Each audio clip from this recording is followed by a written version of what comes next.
G'day, it's Ben here and welcome to another episode of the Pumped On Property Show. Now today I sit down with Matt, who's not just been a financial planner and a mortgage broker for most of the last 20 years, but he's been one of the most active investors I've ever met in both stocks as well as property.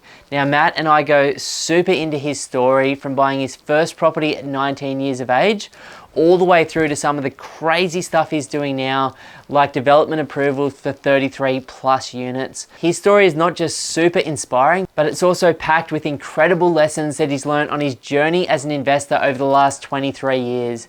Now, Matt is one of the few people that I've ever met that is an opportunistic investor that absolutely crushed it in the last GFC, and I'm looking forward to bringing his story to you now.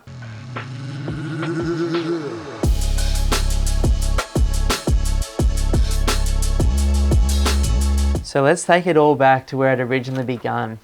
We did a bit of planning and prep for this one today, which is unusual for me here at Pumped. But your story's inspiring, to say the least, and I'm just so excited to bring it to my mum and the few other people that are going to listen to this today. Thank you. So 2003, mate, you were 19 years of age and you picked up your first property in Mount Gravatt. Yeah. Before we talk property, how did you do that at 19? That's pretty unusual. Yeah, look, I've always been property focused in terms of when I was younger, probably just maybe, with my parents. And were they investors themselves? Yeah, they bought an acreage property, which a developer came and ended up putting like 30 townhouses on there. Wow. So, and I actually look back at that story and see how that actually occurred and what that person did. So he was really like a middle person instead of a developer. He came in, saw an opportunity, offered good money to my parents who needed it at the time, said, okay, if I can get a DA for 30 townhouses, this is the money I'll give you. I'll give you that and then I'll make this and someone else. Yeah, and then he on-sold it to a developer for another mil. So gold. Yeah, so I looked at that and go, wow, that was real clever, you know. And the old option stuff that still works today, right? People yeah, still put these things down. Definitely. I think a lot more people are a little bit more clued up around all that now, or have that knowledge or that information handy. Yeah. But it can still be done, and you just got to kind of knock on the door, don't you? So did you save that first deposit yourself, or was it a little bit of like a tiny bit left over from the farm being sold? Yeah. So my mum did give me some initially for the deposit, and I also saved. So I was working 7 days a week. So wow. Monday to Friday in my IT job, and then on the weekends I was working at a fruit shop. Nice. So and the fruit shop was at the Goldie, so we'll work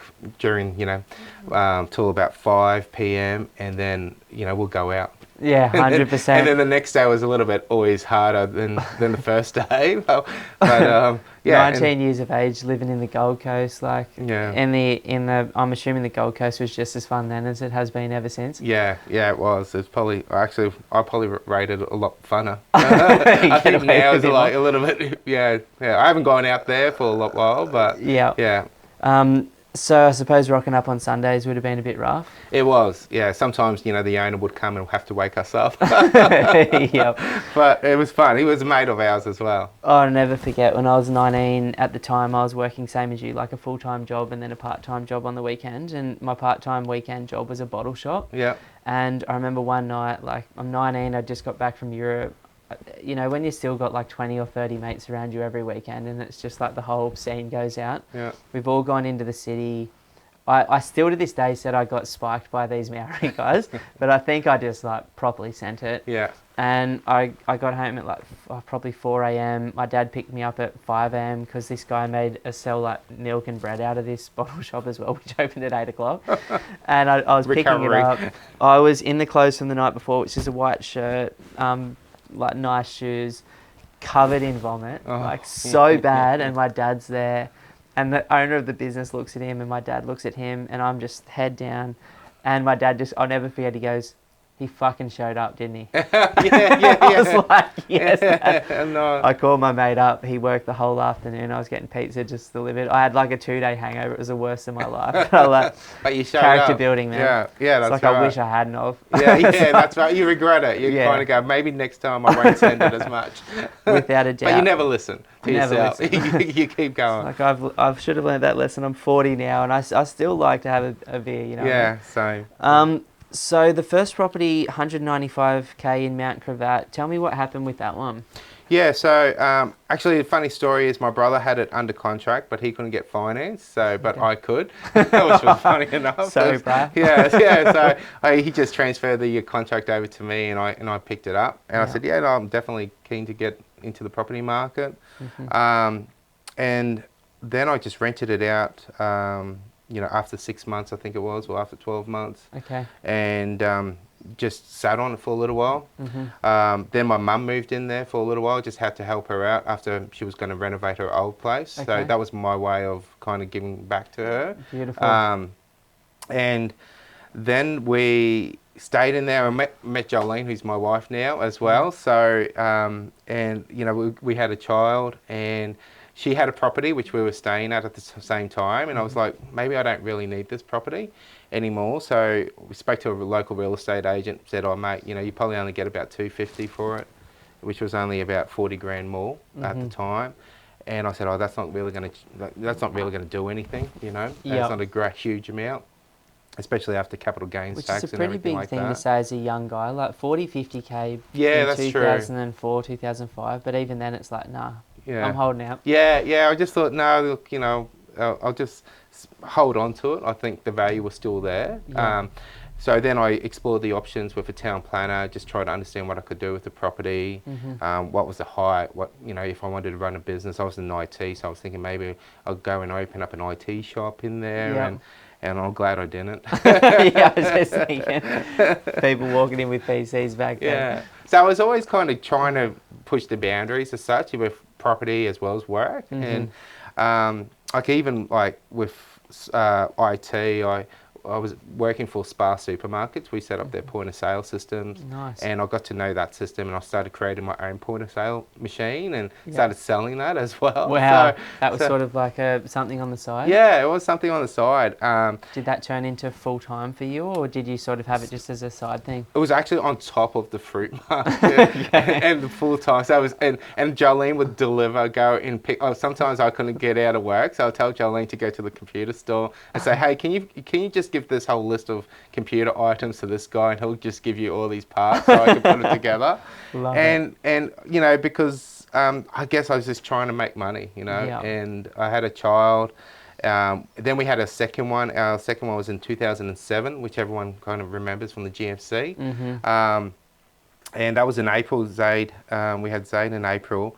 And later on that year, we found out Jolene was pregnant as well, which was our third child, Mimi. And she was born in August 2008. So this was all, during the GFC, we had, 3 kids under like 3. And neither of you are 30 years of age yet? No, and I was like, what do we do? And then this guy, when we had our second child, or when Jolene was pregnant, this solicitor came up and dropped a letter in our letterbox, or he got a hold of me somehow, and he said, mate, I'm interested in your property. And I said, well, let's catch up for lunch. Had lunch, and funny enough, Jolene actually just remembered it the other day, in terms of what we were eating and everything like that. She came along as well. And she still, she can't even remember that she was in the meeting. I said, you were in the meeting with us? And she goes, no, I wasn't. I'm like, yes, you were.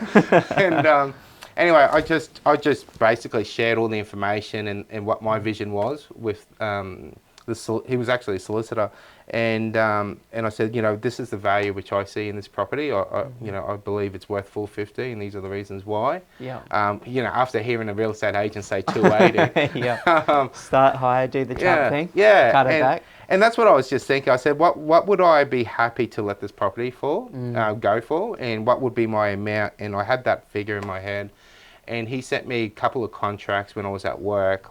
And it started, I think, at 350. I crossed it out, initialed it at 450. Yeah. He came back again at 400, and I was like, I'm in an R-ing, I must admit. Well above the 240, 250 Yeah. the agent said. Yeah, definitely. And I still like, I'm like, no, I'm going to keep it. It's not worth it if I sell it at that level for myself. I crossed it out again, and I said 450, and he came back with 450, and I couldn't believe it. Like, $100,000 in 2 days is well worth the wait. Definitely, and for a young family to have that much money, it basically made us mortgage free. So I put that money onto Jolene's mortgage, and we're mortgage free with such a young family. It takes big pressure off everything else moving forward. Hey. Yeah, and then when you taste that mortgage free kind of lifestyle, you want to keep going for it. So it was just more of balancing it out, because obviously we were young. It was a property out East Brisbane where we didn't want to live all our life, so we wanted to obviously upgrade, but it always made me hungry to get that feeling back, that mortgage free feeling back. And it's nice to more than double your money in a relatively short period of time. I got big success on the second property that I bought. I bought it for 213K, and I sold it not that long after, like when I say not that long, 5 years or so, for almost 600K. Yeah. And during the holding period, it was running for almost $600 a week. And I got a taste of passive income, tax benefits, and really fast growth. And I'm like, I'm fully hooked now. Like my dopamine that I always was looking for anyway was just like ding, ding, ding. Yeah, yeah, that's right. It's true though, isn't it? Like, and I still get it. Like deals now. Like I just and it's almost addictive in terms of it all. Like, but sometimes I wonder and I look at myself and go, why am I doing this? Like, am I doing it for a habit or for the dopamine or because I just love it, or am I doing it for the game now? Yeah, I think it's just. I just love looking for opportunities, and so I think it's a whole mix of everything. Trying to find a good opportunity to, and also we're in the game of financial planning and finance, so we need to kind of have our finger on the pulse to see what's happening, what the market's doing, not only in the stock market but in the property market as well. It's funny because obviously you own MySeeker Mortgage Broking, and then Pool Group Wealth Financial Planning up here in Queensland. Like you've been helping my wife at the moment, and I with the planning side, which I'm excited about our session today, and then the broking side too. So if people want to reach out to you, they can hit you up through... Yeah, definitely just reach out to us at support@myseeker.com.au and be more than happy to help you out. Yeah, and I'll put that in the chat box below this podcast / YouTube video for people as well. But I suppose... You said, and this is where it starts getting spicy and interesting to me. At about 27, you said you bought your third property, which was a block of units in 2009, roughly in the GFC, for 750K, which you sold in 2023 for 2,725,000. Yeah, it's. So walk me through that bad boy. Like, how did it feel buying in that market when everyone else had their heads in the sand? And freaking out, I'm assuming, in some ways or another. Definitely. I think it was one of the biggest purchases we made at the time. 750 back then was a lot of money. In terms of, it was our first property which we purchased here in the Sunshine Coast. So we were looking for a property, and it was one of those properties which I kind of just looked at it and go, I'm going to get this, and I actually put an offer at 700 and I didn't get it. So, so after that, and I think a lot of people can relate to that, where you're at an auction and you just hold on your price, and then after it, you look back and go, you know what, I wish I went that 5 or 10 grand. I think a lot of people can relate to that. Yeah, 100%. And I know I had the same feeling. So I was like, you know what, that was worth 750. I should have just bought it. And then 2 weeks later, the real estate agent gave me a call and he said, mate, it's your lucky day. The contract's fallen on finance. If you can give me a contract at 750 right now, it's yours.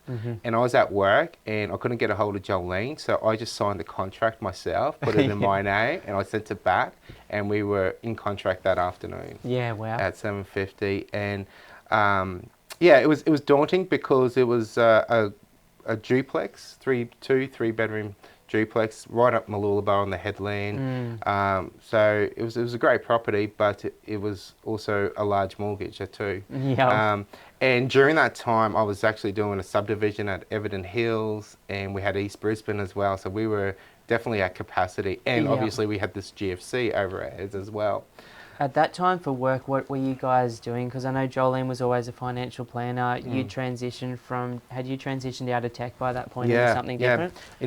Right on 2006, just before the GFC, I was in software engineering, and then I worked for Westpac, and then I moved to NAB. So just got, a basic financial planning role, set salary, nothing great. Yeah. And sometimes I look back at it all, and I don't know how we did it, to be honest. Like, I was living at my mum's granny flat. She helped us once again. She built a granny flat and helped us, which very fortunate for. And we made it work. And interest rates were like close to 8 to 9% back then too. So they were right up there. But my focus was just looking at how much income we had, what our expenses. We had also all these properties rented out. Luckily enough, we were living in my mum's granny flat too, which helped a lot. But we definitely pushed it to the boundaries. And you said that there was a couple of 3-bedders upstairs, and then you did a conversion to create another 4-bedder downstairs or something like that? Yeah, spot on. You were doing a bit of rent by the room back then? Yeah. So this structure was a double story, and downstairs was basically all built in, and it just had 2 large areas opened up. So I was just looking at it and go, well, if you put a bifold door there or a big sliding door, you've got basically a whole another unit. Yeah. And I spoke to council. They said anything internally is fine, as long as you don't go out of your structure. So we got a builder. Everything was height limit, and away we went. 4-bedroom unit created. Beautiful. And the idea initially was just to set it up so we could rent it out, but we did it so well. Jolene and I looked at each other going, we're not moving back up there, we're staying down here. Nice. And then, we rented it out per room. Actually, we rented upstairs each unit, and then I was looking around, and I was just looking at, how much people were getting per room. And then I said to Jolene, I said, we've got 10 rooms here. If we rent them out per room at say 200 to 250 a week, that's a good income earner. And then we always wanted to live on the water. And then I just looked at it, found another property to move on to, and just made that work. So you in for 750 plus your reno. It was renting for almost 100 grand a year, 2 grand a week at that time, and so that enabled you to move to your next step. Which was 4th kid at the end of the GFC, and then your first property in Minyama. Was that on the water? On the water, yeah. For 900k in 900k, yeah. The good old days. It doesn't even feel like that long ago. I know, it wasn't. And, it was still an entry level back then. It just came back from, obviously, in 2007, the house prices in Minyama also were very high, but they took a hit, and I watched it come back down. But luckily enough, that was probably around that time where we got that entry level. Where do you think it would have been worth, like 3 or 4 years before everyone sort of freaked out on their waterfront properties and sold them up here? Well, the house beside us, I think, sold for about 2.5 million. Wow. And then sold again for like 1.4, 1.3. So it dropped about a mil. Yeah, dropped a complete mil, 1.3 mil. And you were deliberately watching it come down because that was the dream and just waiting? Yeah. I remember I would have kids. Obviously, they wake up early, so I would drive them around in the car. And sometimes I drove them around for too many hours, and they would get car sick. And I would just be driving around Minyama and be like, just like, oh, look at these homes. And I'm like, this is where I want to live, and this is my dream, and I'll just be driving the whole time for like an hour or two, and then Neighborhood Watch on the islands like this guy. I was on Neighborhood Watch, and I go, watch out for this person. This guy's got 3 or 4 kids in the back of the car. It's like, what's he doing on and up there? It was like that, but that was my go-to, and it was my way of setting goals. What do I have to do to be here? How do I get here? And it was at the same time just reflecting. Have you always sort of done that, like, set the goal, visualize it, and then made it happen in a series of steps? Yeah, definitely. Like, just I do it now with everything as well. Like, sometimes now is a little bit more dangerous because like if I see, that's it. Like, then you like I'm into cars, so when I like, oh, that's the car I'm gonna get, and then I'm like, actually, you know what, I can get this. Like, I just gotta, and then now I'm like regretting it that I'm doing it. Like, so I've got a car on order, and then I'm thinking, why did I do that? What's the next one? Because there's plenty of people in this community that love cars as well. Like, what are you thinking? I've got a M2 CS coming on order, so it's on the ship. It's been built. Yeah, and it's on its way over. Are you trading out of something, or are you just going to put that in another spot? Yeah, I think that'd be another spot. That's the goal there. Like I had a Porsche previously, and I did racing. Yeah. And nothing major. It was just something, just a couple of guys coming in and went to Willowbank, and away we go. That must have been good fun. And it was great fun. Yeah. And it got me going. You know what? I want to do this again. Yeah. And that's what this car's for. Beautiful. And now sometimes I'm like thinking about it, going, do I really want to take it to the racetrack too? So all this whole emotion, after the purchase, all this other emotion comes into play, like the cost and running it and insurance, etc. But I'm assuming you're not doing it unless you can, though, right? Yeah, like, that's it's not right. Like you're not a 19-year-old anymore, or we're not kids with like three babies trying to figure it all out anymore. Yeah, spot on. And you got to have a bit of fun, and that's my way of kind of having that fun and blowing a bit of steam as well. Man, I love that. Hey, it sounds fun. So from 2013. Even when I was following this, it was hard for me to keep up because you just sort of went Super Saiyan and just started to really get at it. Yeah. So 2015, you bought the Alex Headlands property that you held for 6 months. Yep. And so during that time, when we actually bought that entry-level home at Minyama, we started to look at knocking it down. And I was doing a subdivision at East Brisbane too at the time, and we're going to flip that to buy a family home. It was time when we had 4 kids. I think my eldest was getting close to high school, and we just did a trip back from the World Cup in Brazil. Beautiful. And we had to sit down with Jolene's parents, and like, I think it's probably time that you get a nice home for the kids. And I'm like, yep, totally agree. Yep. Let's look at knockdown, rebuild, and looked at all the price of it all. It's like, it's getting a little bit expensive, and I wasn't completely happy with the property which we had. It wasn't like the dream home. Yeah, the waterfront was not as wide as all the others, and the location I wasn't really happy with. So I was like, if I was going to do this, I would prefer this property which I found, which was an upgrade. And then I did all the maths again. I went on my calculator. I'm like, how can I make this work? And I was like, no, look, I think we can make this work, and focus towards that. So so we wanted to look at the plan, upgrade the family home. Knockdown wasn't a solution. Found another property, but we bought a property also at Alex, which I always wanted to. It was on top of Alexandra Headland, beautiful outlook. And it was one of those things, once again, where I was like, I'm going to have this property. And it came up on the market. But then this other property came up, which I wanted as well. And I was like, I can't have all of them. I've got to make a sacrifice here.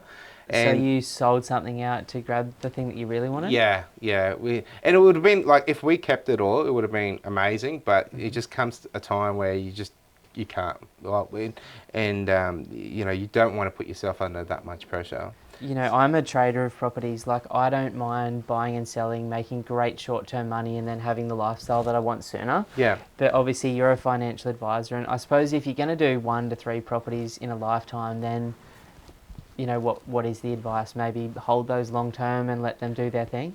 I think, look, definitely. There's always properties which, and just like the block of units, we held that for 14 years. And to be honest, we not grew, but we had all our family, from a young age there, all the way up to, maybe 12 years old. Yeah. And so there was an emotional connection there. And when I did sell it, it did hit me as well. Like the memories of the kids being little and all the stuff you do. So I actually bought a property straight away on the same street. Okay, just nostalgic. Yeah, it might not have been the best move, but I tried to make it work so it still is a good move for us. Yeah. So we're splitting that lot. It was 1 lot, and we're splitting that into 2 lots. But I want to keep that just to have that family connection there. I love that. And I don't know why. Like, obviously, we advise people not to have that emotional connection, but I do understand it sometimes as well. I can't separate it personally. Like, I just love property and I love my family, and when they blend, it's very difficult for me to rip band-aids off. Yeah,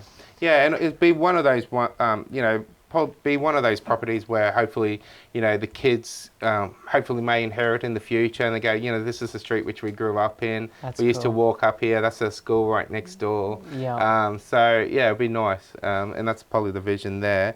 So to get your expensive house on, at the time, expensive home in Malula Island, what did you have to sell? I think you said you only kept that Alex unit for 6 months, made a small fortune out of it, and that went towards the waterfront home. Did you end up selling the home that wasn't quite the one in Minyama to do that as well? Yeah. Like you sort of liquidated a bit? Yep, yeah. So we sold the one at Minyama in order to upgrade to Malula Island. We actually, the Alexandra Headland was a house, wasn't the unit. The unit was the SMSF. Okay. And we sold that as well, just to get comfortable. Yeah. But we still had a decent sized mortgage again, and just needed to work out more of a plan of how we bring that back down.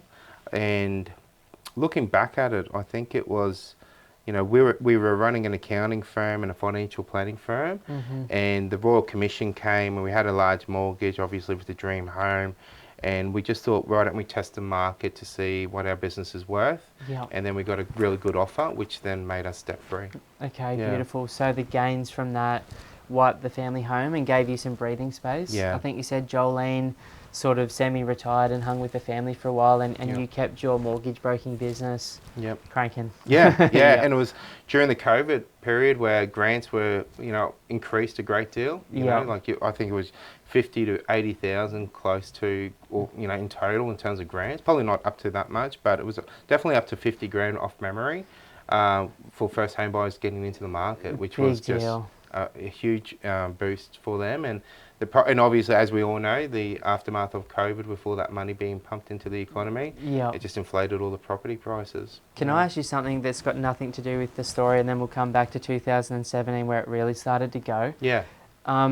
Trump's talking about 50-year home loans being introduced into America. Have you heard anything about 40, 50-year loans in Australia through the grapevine over time? Is that something that you think could happen? Oh, it's already happened. Wow. There's some certain lender out there that can offer 40 or 35 years. None of the big 4 or 5 yet, but no. that might just trickle through over time? Yeah, potentially, yeah. And I think it's, like everything, with the property prices being so high, there's got to be a way of people getting into the market one way or another, isn't it? Yeah. We looked at, during that time, during COVID, the people were able to get money out of super. That may have been utilised for certain people to put it down as a deposit. Yeah. We have the first home saver scheme, which you can actually put money into super and then withdraw back out. We also have, credit policy there where you can actually allow for one room to be rented, obviously for first home buyers, where the rule was not to rent it out. Now they're allowing for people to rent out per room, and that's taken into consideration with servicing. So it's not means tested anymore, income tested. You can pretty much earn what you want to earn now, which is great. Yeah. There's a lot of people out there earning a lot of cash that just never bought that first home. That's pretty cool. There's some big grants around as well, I think, too, again. Yeah, definitely. There's more ways to get into property than ever before. And, and if you can't do it, there's ways of, either doing it with another family member or a friend, and having a goal and vision together to get in there, build up equity, and then move on from it all. Well, my challenge as a young investor, the same as yours, is I had monster dreams. Yep. And I had no serviceability to make them happen for a lot of the time. Yep. And I just found out yesterday from another financial planner that, let's say you're in your 28 and you've got 100 grand in your super, and your brother's got 100 grand in his super.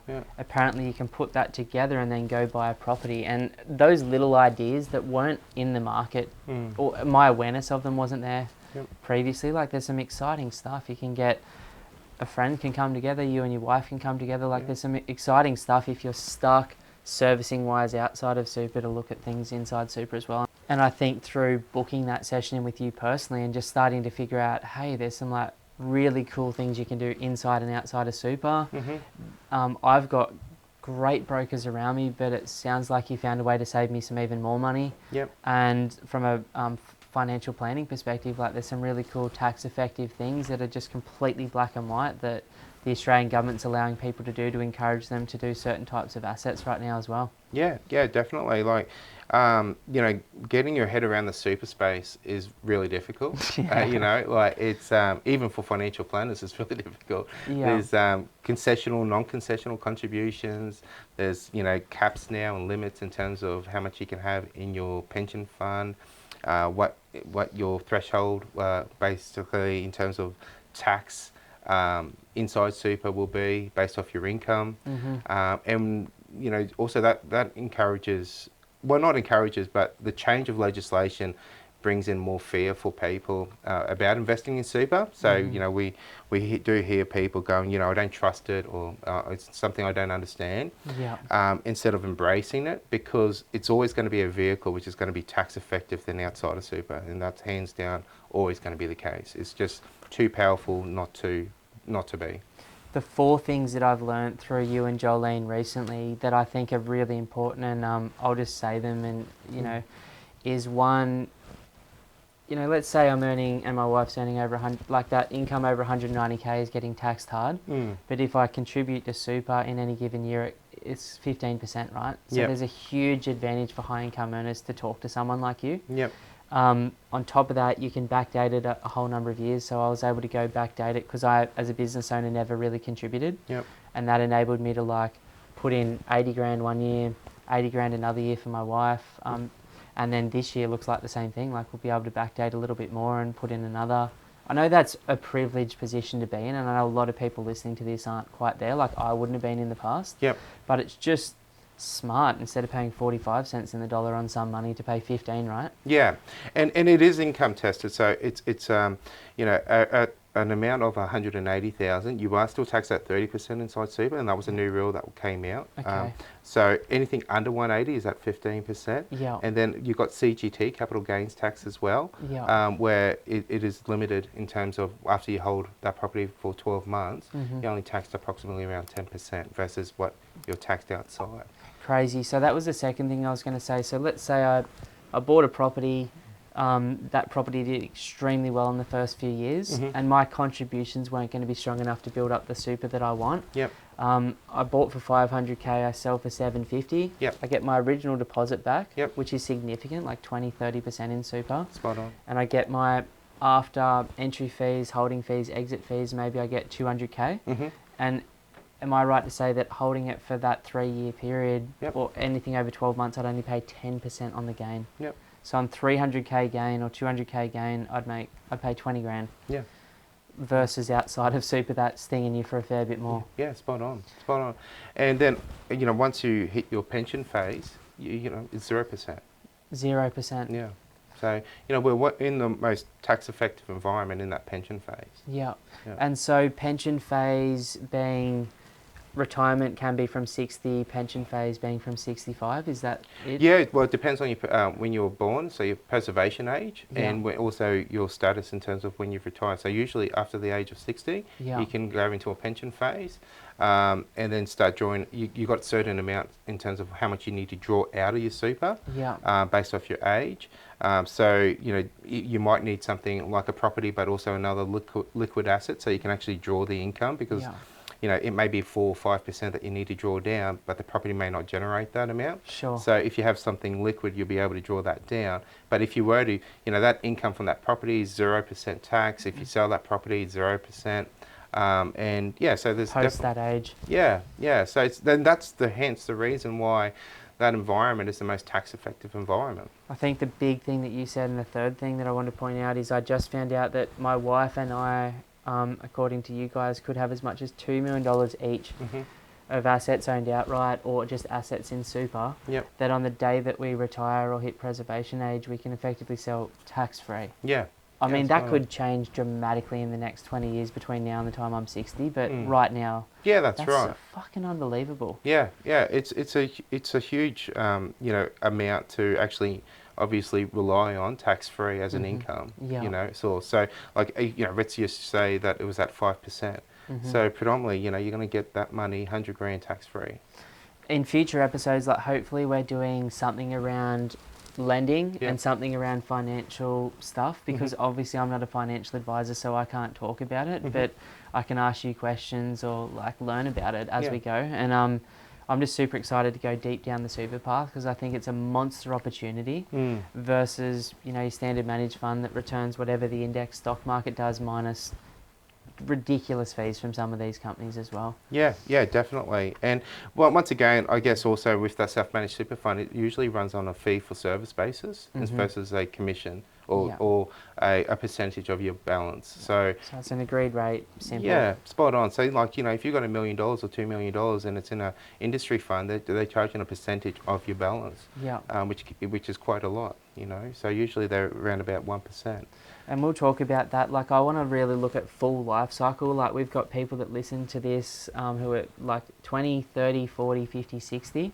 And I'd love to talk about really deep diversification and financial planning ideas for a person earning 100K, and that's as much as they're ever going to earn because they love being a nurse or a teacher. Yeah. Versus, you know, the baller out there that's earning $1 million a year and wants to be free in 15 years. And the way that they can use stocks, commodities, different types of strategies within those, or property, to get to where they want to be sooner. Because ultimately, I think we all want choices, freedom. Yeah. But like you and I want to also be the person in the arena living my life, not talking about the old days when I had heaps of fun buying stuff. I want to be active and I want to be getting great stuff where there's value. Yeah, yeah, definitely. And we help everyone from, your mums and dads or your first home buyers who have a certain, salary cap, and versus business owners who are trying to venture into something bigger and also looking at growing. So we cater for all of that in the financial planning with Pearl Group Wealth, as And well you've as mortgage been brokering. all of that, right? Like, Yeah, you've yeah. grown it from scratch. So I've done day trading, I've done, ETFs, I've done index funds, I've done small developments, which we're looking at for future, larger ones in the future. We've helped with commercial funding for developers. yeah. So yeah, we've helped a lot of people along the journey, and and we've enjoyed it.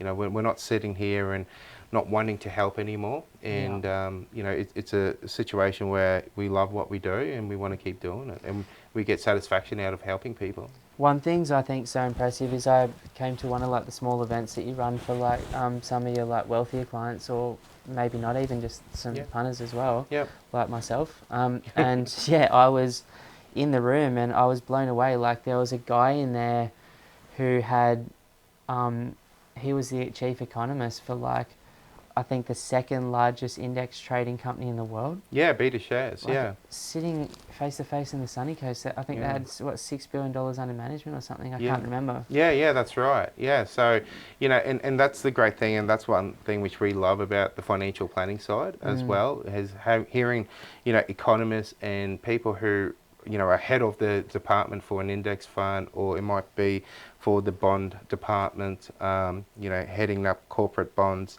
etc., or it may be listed properties, and just seeing what they see in terms of what yields they're getting, what's happening internationally or domestically, and being able to also have that for our clients directly and to ask questions is real powerful. I think there was another person in the room that had $1 or $2 billion worth of industrial property under management, and they're like, does anyone want to get an agreed 11% return for the next 3 years by helping us finance this Woolies? And I'm like, the things that you get access to are just different. Yeah. And I think that's something that we'll explore way more in the future. Like, what options are there in the market that retail investors like myself are missing because they don't get direct access to this dude who's the economist for a $6 billion company? You know what I mean? Yeah, spot on.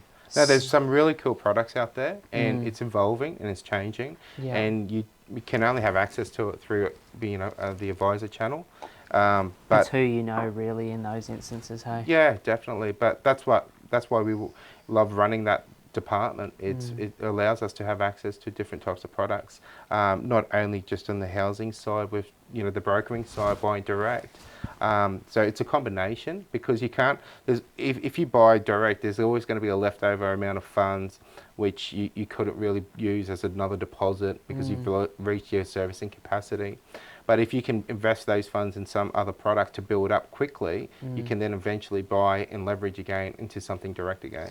I love that. Like, I think my journey, and it sounds similar to yours, and we'll cut back to 2017 in a minute as you really started to go for it, was starting from scratch. And I think anyone that's starting from nothing, especially because we both had kids really young, that like feels the weight of that. And I'm so grateful. Like, it completely got my shit together. Like, I would have been an idiot without kids. Like, it was the best thing for me. Yeah. But I think the thing that it sounds like we've both tried to create is a way to get choices and freedom, but that chunk of cash which enables you to make other decisions down the line. And it's like, I think a lot of people listening to this, myself included, are still in that journey to accumulate what makes life much sweeter and much simpler in the future. Yeah. And I think it's really cool that we're not just having a let's buy the next property conversation, but it's like, let's have a 10-year goal to get to this level, and then once you're standing on the shoulders of giants and your situation is so strong, we can really have a crack at what you want to do. And so the types of properties from 2017, like, there was always a theme: properties with something to do to them. Yes. Or properties at a discount in a market where no one else saw value and then grabbing them cheap. Yep, spot on. But from 2017 and 18, you went and bought a couple of offices. Both, I think you said, were mortgagee in possessions. Yeah, good. People that were obviously struggling and being sold by the trustee. Yeah, obviously it's unfortunate for someone's situation. Like, you know, there's a human behind the decisions that we make. That's always a difficult thing, but I guess those are opportunities for a buyer, and then we were the buyer at the time, where we could pick it up with no reserve. Well, you know, maybe the bank set the reserve, but, you know, we were able to get, you know, it was purchased at, one was at an auction, and actually, funny story on that one is that we were at Rainbow Beach at the time, and I was on the phone. It was just holidaying up the beach. Yeah, and we got the winning bid by me saying, "Where are we up to?" But it cut out, and the agent took that as a bid. Okay. And he goes, "Matt, it's yours," and I'm like, "Sorry, I was wondering where we're up to." The reception just completely cut out up at Rainbow. And I said, "Oh well, you know, that's not a bad price anyway." So I was happy with it. But so the thing about mortgagee in possession, right, is the bank doesn't necessarily care about market value unless it's a great market and they can make bank on it. They care about getting what's owed, or just wiping the bad debt off their balance sheet in a terrible market. So that's why a property that was worth 3 mil in Noosa could sell for 1.5 or 1 mil in a bad time and then go back to 5 million today, because the bank's like, I just want to clear the liability off the book. Spot on. Yeah, spot on. So, you know, they'll get their third-party valuations and see how much it's worth, etc. And, you know, they may give it to a liquidator to make the call as well.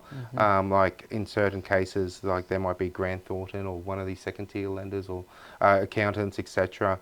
Behind it all. But depending on the person, really, it really just comes down to the person and why they're selling that or their situation and why they're liquidating.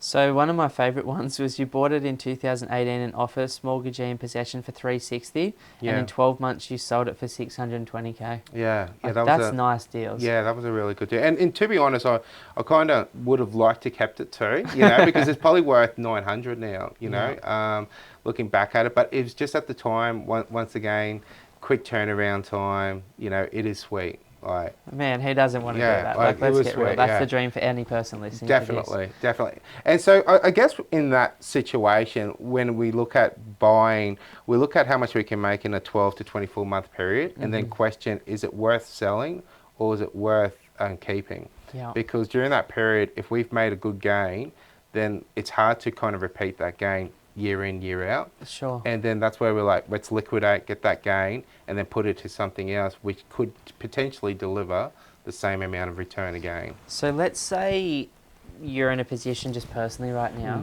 you've got something that you picked up at a reasonable price. Yeah.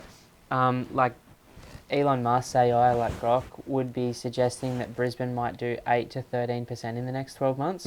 SQM's boom bust report just came out. It said Brisbane could do 8 to 13% in the next 12 months. When there's that much potential short-term upside and the market's as hot as it is, and you know there's 15 to 100 groups rocking up to a property, do you go, maybe we'll just ride it? Or are you looking at that and going, hey, we've made good profit, depending on your life situation at that point, we'll still sell it? Yeah. How do you weigh like market hype and where it's heading short term versus like selling in the moment and just cleaning up? Yeah, it's a really good question, I guess. I think it's probably a matter of seeing what, I'm a big believer in, if you're going to sell something, you've got to work out where you're going to. So that's probably something to figure out is, okay, if I'm going to sell it and it's a good amount of money now, am I best to find something undervalued in a suburb in Brisbane, which in the next 12 months, if it's destined to go 8 to 13%, whereas something where right now where it's undervalued, where I'm buying it cheaper or undervalued now, and it's also going to go up. Yeah. So that's probably the call I would make around that situation, is trying to work out how much gain I've got, what can I do with my current investment, what's my scale look like. By selling this, can I acquire 2 instead of 1? And then that way, and then that way in the next 12 months you can pick up 2 and then offload 1 and then put that on a down payment on the other, and then you've reduced your mortgage as well. You know, people, and myself included now, because I've been investing for 16 years, I think it seems like by the end of this story and your journey to date is 22, 23 years plus. It's pretty daunting, actually. I noticed that there's 2 A4. Yeah, I was like, I was just expecting to write a couple of points. I'm like, and I know there's holes everywhere in here. I know there's heaps of other stuff you did. That's all property. In the shares, it will probably be about 5 pages, but I think we should dip into that if you're open to it one day, like the differences in like your strategy over time, not the financial outcomes, but just the best and worst of like a 20-year journey in stocks. Would be fun to hear. It would be interesting. Yeah, definitely. So 2019, you had a name for this one, which I can't remember. I know it's on the sunny coast, Golden Beach, and it's the one that the mothership. The mothership. Yeah, that's so tell us about this unicorn. Look, the mothership. We sold our business with debt free, and I just knew that being in business, being in finance, that once you sell your business, the banks assess you based off your income, and if you sold we didn't sell all of it, we sold part of our business, but our serviceability was going to drop. Yeah. So I needed to get into the market, and I needed it to be significant. So that's where the mothership came about. And you've got this really good tax return that's about to go to dust. Spot on. And the situation is that we wanted something that can sustain itself, give us income, and be a good long-term investment. So we bought a block of units as well as a house, which had that return. Yeah. But I was watching it from, when it first was listed at 2.8 million all the way down, and no one was interested in it. In a suburb called Golden Beach, which no one was interested in Golden Beach as well, which is now turned around to become probably one of a favourite, I think, in terms of the sunny coast. Yeah. Well, I sometimes take the family down there. There's a really good organic joint down there that's a coffee shop, and then just a sort of a different vibe beach thing. Yeah. I remember having a bunch of properties in COVID there for like 350 to 400K that are now probably 1.2 mil. Yeah. For clients or for ourselves. Like, it was a hell of a ride there. It was so undervalued relative to everything else. That was half the price of any other beachside suburb. Spot on. And, I was probably criticised for people thinking that it wasn't a great move, or and I was like, you know what, just I love it when they say that. Why would you buy there? It's like, well, just wait. And it's just like back in the days, like West End, the key parts of Brisbane, was a no-go zone, and West End's now one of the highest medium house prices. As well as around that Tenerife area, etc. New Farm. So you chased it down, which must be hard, because there's a desire to get a place that was approved with a DA for 40 units and an incredible height limit based on rezoning, but you just watched it go down almost $1 million, and to stomach that, that's the stuff that you stomach later into your journey when you're like, I'm just going to wait here and see.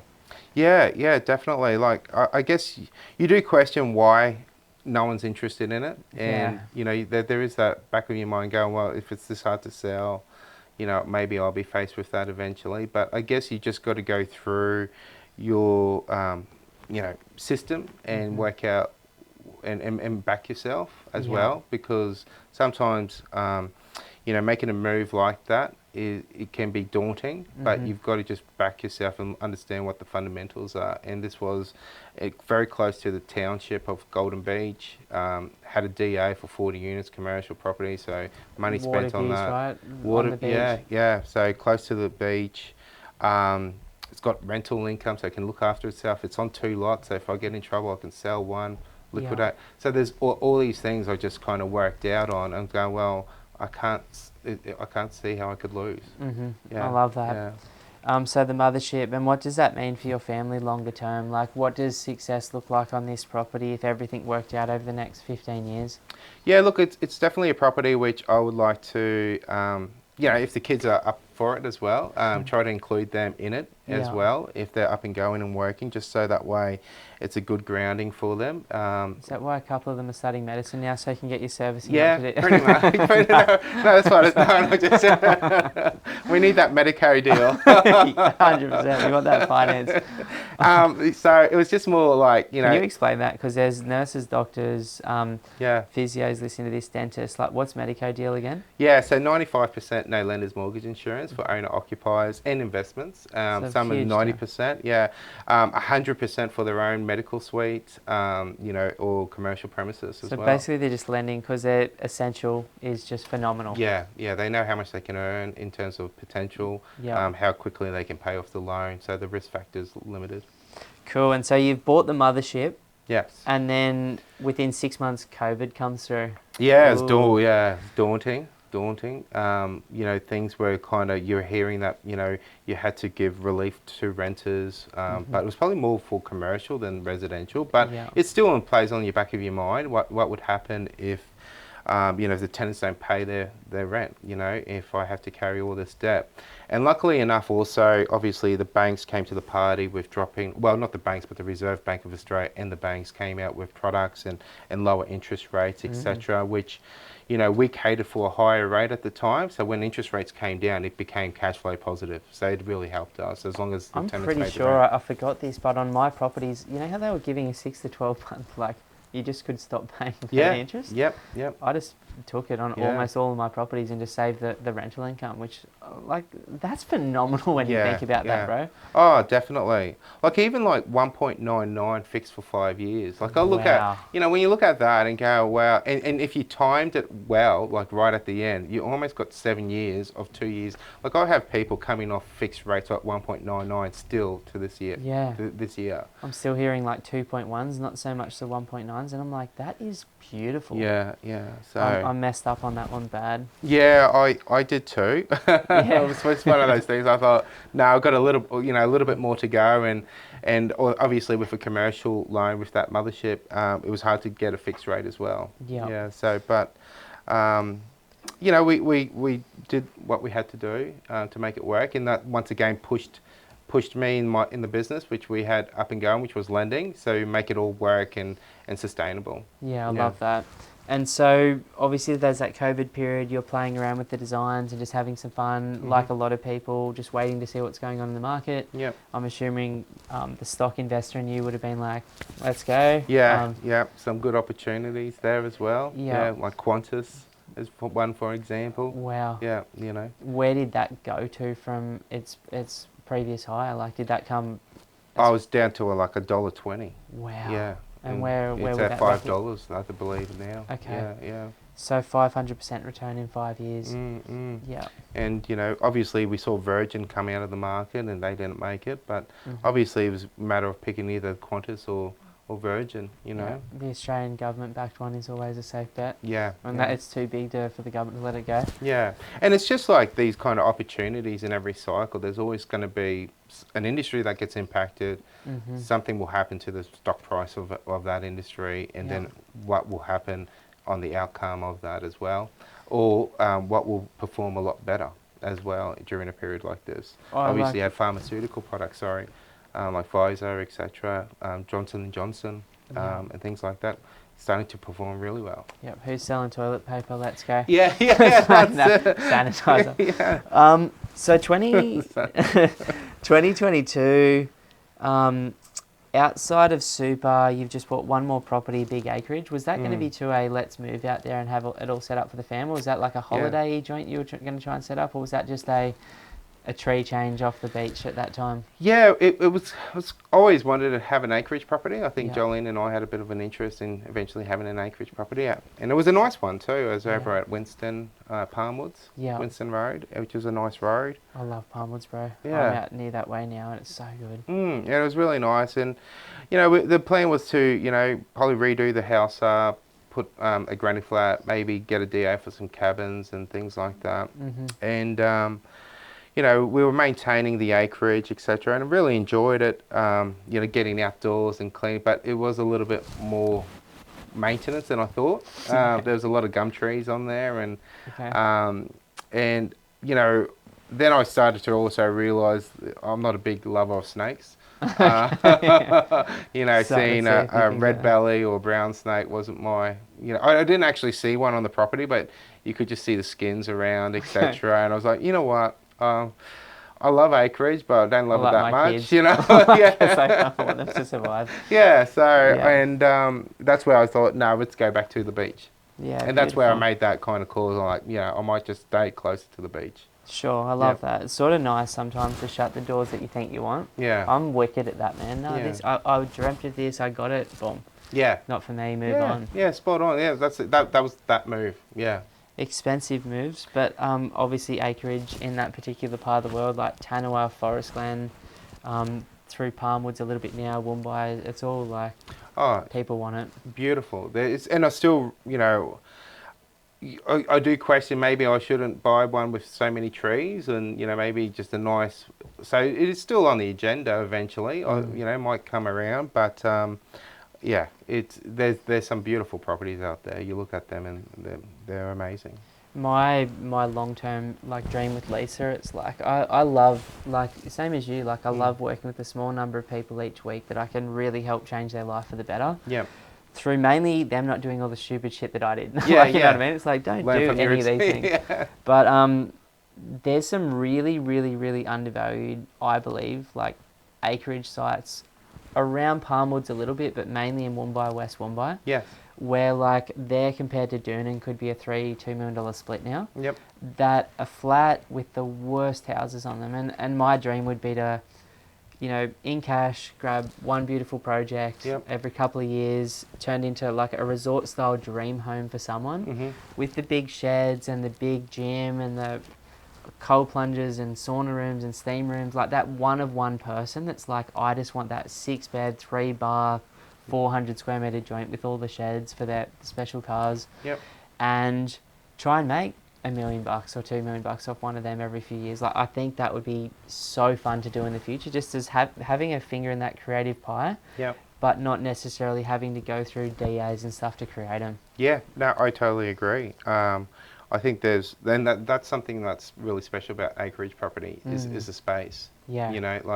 You've got a lot of people looking at industrial sheds for themselves to store their space, but an acreage property, it can do that as well. You can put a massive shed out there and you can put all your toys in there as well. So I think that's I moved to Sydney in 2009 after uni. I think it was, maybe 2011, sorry, with a 2-door, $1,500 Toyota Echo. Yeah. That's clutch was that long, with everything I owned in my life in that car. Yeah. And now I've got, there's 3 houses on my property. One, my mum lives in, grandparent, the other side live in, and then our home. There's I think it's a 12 to 15 car shed on ours, plus there's sheds on both of the others, and they're full now. Really? Of just stuff. I'm there's a gym in one. Yeah. There's my father-in-law's going to do a microbrewer in the other. It's just... How good is that? I'm just what did I do? What happened to my simple life, man? I'm Lisa, stop. It's called having a family. It's called having a family. Yeah, it's super nice grandparents. Yeah, definitely. And it's great. It's great for the kids. Yeah. It takes a tribe to grow a family or raise a family. So, and it sounds like you've got a village now, in terms of that. People how does that work? And it's it's very separated. Everyone's got their own spaces. And it's if you don't want to hang for a week and catch up, they all go away like 6 to 9 months a year too. So it's working. Yeah. So far out, bro. It's just like this is where it started to be like, wow, there was a lot of stuff going on. Yeah. What were a few of your favourite little things you did since 2020 till now, I suppose, versus like going through everything, and then we'll talk lessons. Yeah, I think the Alexandra Headland unit was a real key one for me too. Like I was very, I don't know, I tend to do this to myself. And Jolene, bless her, with some of these transactions I do. Like I think over the years she's kind of built up that trust to just go with the flow. Where I would just rock up to an auction. Like I'll be like, I'm going for a drive, rock up to an auction. And next, you know, I'm on the phone to Jolene going, "Hey Joe, I just bought this property. Like, I'm about to win this auction." Yeah. And she's like, "What are you talking about?" And I'm like, "I'm just at an auction. You know, I'm just." But it's your passion, and you know what you're looking for, right? And that was just a clear example. And she's like, "Look, you know, I trust you. Let's just go with it." And once again, 2 years later, we made 200 or something close to that. So you flipped that little one out and just made a little bit of cash. And it was just at a time during COVID where we maximised our situation outside of super. We sold our business. Our serviceability wasn't great. Couldn't really do too much further. Mm-hmm. But then I reverted back to my super fund. And I'm like, hang on, what can I do here? Yeah, I can borrow something here. Yeah. And so that was an easy way to, you know, you couldn't have put 200 grand of contributions in either. So it was like you made it easy 200K. And then did you go do something with that gain? Yeah, so then the goal was to buy a development site, something which I could develop in the future, which that was a unit. I wanted something freehold with a house. Mm-hmm. And then once again, went to an auction. Actually, that's we never inspected it, rocked up to the auction. This time I did bring Jolene. I said, we've got to check out this property. I've always been interested in this area and one's for sale. This is Maroochydore with all the rezoning down there? Yeah, and we bought it. And is that the one you showed me the video off camera of? Like, no, that was a different one. Okay. That was a different one. Yeah, this one we just bought on the spot. And I think you could tell this guy who was interested, he was the other bidder, and we were just going back and forth, and he was just looking like, who is this person? Where did they come from? This is the worst nightmare at an auction. I've been looking at it for 8 months. I know, and I felt bad, but I was just like, no, I'm going to keep going. Yeah. And not that bad. And so that's a property with some potential inside super? Yeah, so you could probably split that into two lots if you wanted to. Not obviously inside super, but we can get the development approval for it. And then we're looking at probably buying it back off ourselves to then redevelop it. So you could, right now, and this could change at any point with the government, but you've bought a duplex site that you couldn't buy outside of super at the time. You could get a DA, and then you could actually sell it to yourself again, pay the stamp duty again, and do whatever you want on it. Spot on, yeah. Cool. Yeah. What happens once you get to 60, 65 preservation or retirement? Could you do something more if it was still in the super at that point once you're retired, or you still can't develop those sites at that age? Look, you can develop it, you can't borrow funds. Okay, it's all in cash. It's got to be all cash. So if you've got the funds to do it all, then away you go. Yeah. But if you've got lending against it, then you can't. Okay, even in preservation age? Yeah, even preservation age. Cool. Unless you buy it back out of yourself, like out of that super environment. I just don't know what happened here, but all I can see is you did heaps of cool stuff, and most of it was development orientated. Yeah, so I've got a bit of, I've got a passion around doing developments, and it's probably more just trying to find something where I can add value, and it's not a matter of like trying to make, so certain developers will try to look at a site and go, well, I need to make money in the next 12 to 24 months regardless. And I tend to take a different view sometimes to that. I'm not an active developer. I'm running a mortgage brokering business and a financial planning business, but I like to buy blocks which I can see a vision in the future for, which can still give me a good rental income, but has the potential to do something else with. So even if you never personally do it, it's just upside for the ultimate seller, but also maybe down the line when you don't want to do this anymore, and you've got your time back, all the kids are out, and you know, that'd be some fun stuff to go and do. Yeah, exactly. And I think, and this is where it relates back to, with my parents selling their acreage, where that person saw the opportunity, but he was able to on-sell it to that developer. He was just that middle person. Yeah. So I guess you can choose if you want to be an active developer or be that middle person. Yeah. And at the moment, in that realm of being that middle person, I'm happy to on-sell it to the developer for the right price and make my money and move on. but I am slowly transitioning from that middle person to becoming that active developer. I love that as well. Yeah. So I'm putting you fully on the spot here. You've been in broking, financial planning, property investing, development, or stocks now for most of the last 20 years.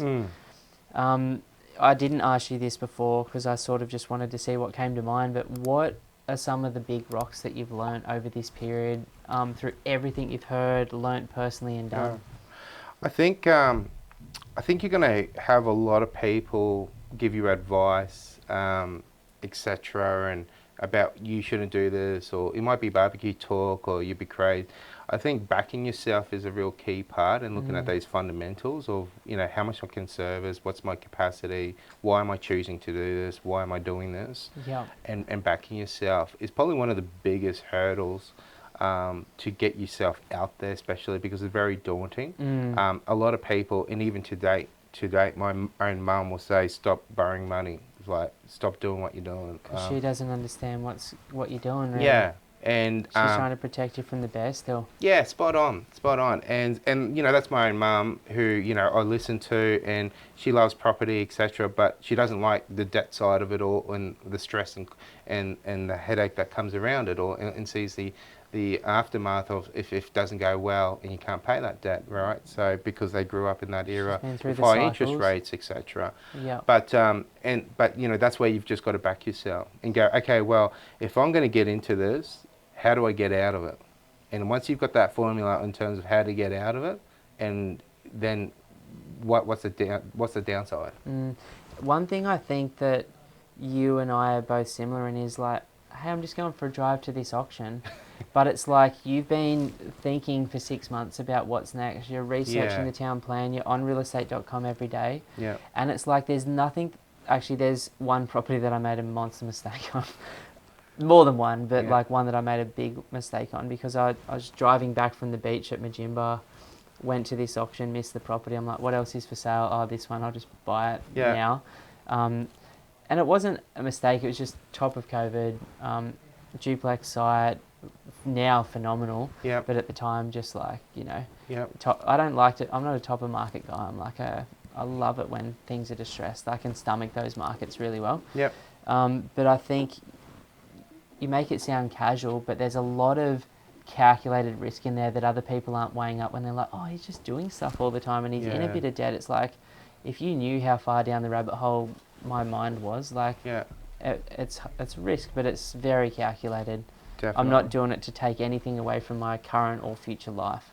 Definitely, and that's a really good point that you raise as well. Like, it's, I'm up every day looking at property, real estate, CoreLogic, I've access to RP data. Yeah. Looking at what properties have sold for, who potentially bought it, why are they doing that, what's the outcome of it. Like, I'll look at old development sites, which sold 10 years ago, and like, what have they done with it? How much did it sell for? Yeah. So you're history checking. I'm history how checking the future it could all. look. Yeah, and and follow, like, also, big developers and what they're doing, why they're doing that, what's the, seeing who's putting lodgements in council, what you can do, like, even to that extent, how many lodgements are going through council, what areas of people subdividing. Where's the profit? Because you see, there's a handful of big developers up here that we both know that are doing so active since COVID. Yeah. Like, all those empty sites and dry sites for 20 years are now getting done. Yeah. And for the first time in what seems like 20, 30 years, everything's being knocked in Mooloolaba and Caloundra again, which it looked like nothing had been done since 20 years ago and then 20 years before that. So it gets to a point in the cycle where it's obviously worth their while to do it again. Yep.